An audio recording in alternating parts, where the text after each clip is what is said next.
Déclaration des mouvements de soutien au PDCI-RDA du Royaume-Uni par rapport à la situation politique délétère en Côte d'Ivoire. Depuis quelques mois, nous constatons une dégradation de la situation sociopolitique en Côte d'Ivoire à seulement quelques mois de l'élection présidentielle prévue en octobre 2020.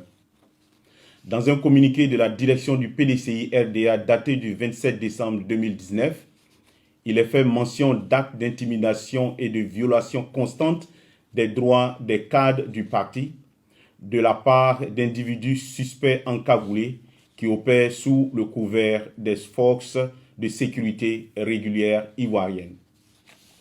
Face à de tels agissements illégaux, comparables à ceux d'une Gestapo urbaine, nos mouvements de soutien, basés au Royaume-Uni, joignons notre voix à celle de notre parti politique, le PDCI-RDA, pour dénoncer la dérive dictatoriale qui a cours en Côte d'Ivoire sous le régime RDR dit RHDP unifié.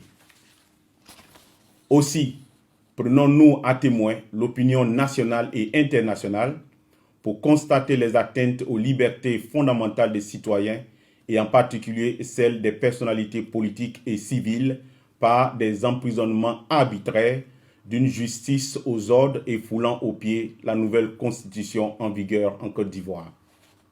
C'est pourquoi nous exprimons ici notre soutien aux personnalités politiques victimes de la cabale du RDR dit RHDP unifié, à savoir M. Noël Akossi Benjo, ex-maire du Plateau, M. Jacques Mangwa, président du conseil régional du Béquet, M.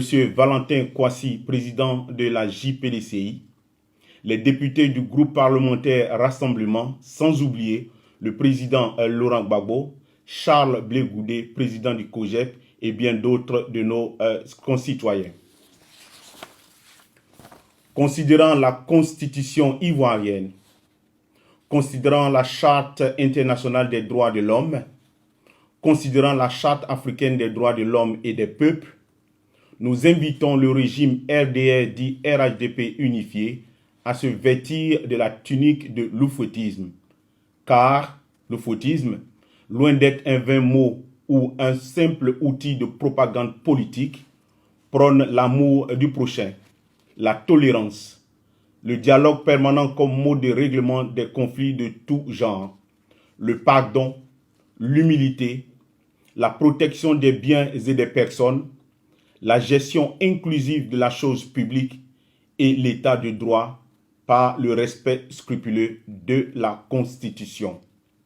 Fait à Londres le 30 décembre 2019 pour les mouvements de soutien, le GRAPA PDCI, la JHJP, le renouveau PDCI RDA. Je vous remercie.